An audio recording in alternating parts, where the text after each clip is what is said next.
ప్రభు యొక్క ఘనమైన నామాన్ని బట్టి ప్రతి ఒక్కరికి వందనాలు చెల్లిస్తున్నాను. ఈ ఉదయ కాలాన్ని ఆయన లేఖనాలు వినడానికి వచ్చినటువంటి వారందరి జీవితంలో దేవుడు గొప్ప సమాధానం కలుగజేసి బలపరచును గాక. అపోస్తలుల కార్యాలు 8వ అధ్యాయం 26వ వచనంలో, ప్రభు దూత నీవు లేచి దక్షిణముగా వెళ్ళి యెరూషలేము నుండి గాజాకు పో అరణ్య మార్గమును కలుసుకోమని ఫిలిప్తో చెప్పగా అతడు లేచి వెళ్ళెను. అతడు వెంటనే లేచి వెళ్ళాడు. ప్రభు మాట్లాడుతుండగానే ఈరోజు ఆయన లేఖనాలు ప్రకటించడానికి ఫిలిప్ అయితే ఎంతో ఆసక్తి కలిగి ఉండడాన్ని మనం చూస్తున్నాం. అంతకంటే స్పష్టంగా ప్రభు యొక్క నడిపింపు కింద అతను ఉండడాన్ని చూస్తూ ఉన్నాము. అతను తడవ చేయకుండానే పరిగెత్తడాన్ని మనం చూస్తున్నాం.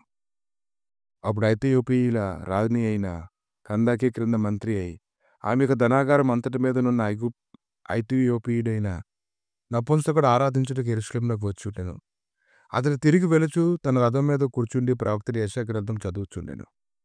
ఈరోజు ఎవరైతే దేవుడు లేఖనాల దగ్గరకు వస్తారో ఆ లేఖనాలు ధ్యానిస్తూ ఉంటారో దేవుడు వారు ఖచ్చితంగా వారితో మాట్లాడతారు.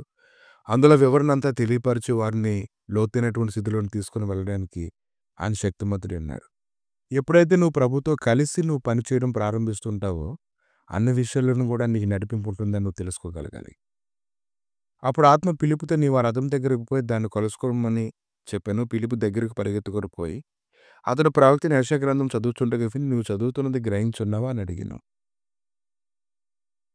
అతడు పరిగెత్తుకుంటూ వెళ్ళాడు. యెషయా గ్రంథం చదువుతుండగా విన్నాడు. నువ్వేం చదువుతున్నావు గ్రహిస్తున్నావు అని అడిగితే, ఎవడైనా నాకు త్రోవ చూపకుంటే ఎలా గ్రహింపగలనని చెప్పి రథం ఎక్కి తనతో కూర్చునమని పిలుపుని వేడుకుని అతను కూడా ఎంతగానో సిద్ధపడి ఉన్నాడు. ఆ లేఖనాల యొక్క వివరణ తనకు తెలుసని చెప్పలేదు కానీ నాకు అర్థమైందని అతను అనలేదు కానీ అతను గ్రహించలేకపోతూ ఉన్నాడు. కాబట్టి ఎవరైనా నాకు చెప్తే బాగుంటుంది అని అతను వేడుకుంటూ ఉన్నాడు. అతడు లేఖనం చదువుతున్న భాగం ఏదనగా అతను గొర్రెవలె వద్దకు తేబడిను బొచ్చు కత్తిరించువా అని ఎదుట గొర్రెపిల్ల ఎలాగ మౌనంగా ఉండునో అలాగే ఆయన నోరు తెరవకుండును. ఆయన దీనత్వం బట్టి ఆయన న్యాయ విమర్శ దొరకకపోయినా అతని సంతానం ఎవరు వివరింతురు? ఆయన జీవం భూమి మీద నుండి తీసివేయబడినది.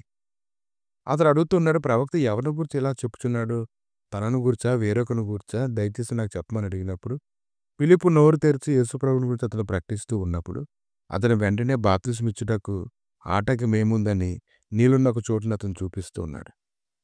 అప్పుడు ఫిలిప్ చెప్తూ ఉన్నాడు, నువ్వు పూర్ణ హృదయంతో విశ్వసించిన ఎడ్ల పొందవచ్చునని చెప్పును. అతడు యేసుక్రీస్తు దేవుడు కుమారుడిని విశ్వసించనని ఉత్తరం ఇచ్చాను. ఫిలిప్ అతనికి 2 నెలలు దిగిరి అంతటే ఫిలిప్ అతనికి బాప్తిసమిచ్చాను. వాళ్ళ నెలలను వెళ్ళి వచ్చినప్పుడు ప్రభు ఆత్మ ఫిలిప్పును కొనిపోయాను. నపుంసకుడు సంతోషంతో త్రోవను వెళ్ళిండు. అతడు ఫిలిప్పును మరి ఎన్నడూ చూడలేదు.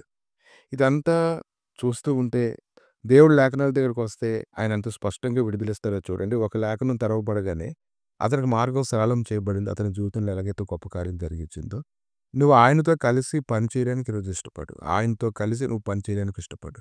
ఎప్పుడైతే నువ్వు ఆయనతో కలిసి పని చేయడానికి ఇష్టపడతావో అప్పుడు ఖచ్చితంగా నీ జీవితంలోని స్పష్టమైన నడిపింపు ఉంటుంది. అది నిన్ను బలపరుస్తుంది. శ్రేష్టమైనటువంటి స్థితిలో నువ్వు తీసుకుని వెళ్తుంది. ప్రభు ఈ ఉదయకాలాన్నైనా నీతో కలిసి ఎవరైతే పనిచేస్తారో వారందరూ విడిపించడానికి నువ్వు శక్తిమంతుడు గనుక నీవే కార్యం జరిగించి మహిమగంతో ప్రభువాలు పొందమని ప్రతి విధమైన కీడులో తెప్పించి నీ సహాయకరమైన సన్నిధి మొదలుకొని సదాకాలం తోడుగా వచ్చి నడిపించి మహిమ పొందమని యేసుక్రీస్తు నామములు అడిగి వేడుకుంటున్నాము తండ్రి. ఆమెన్.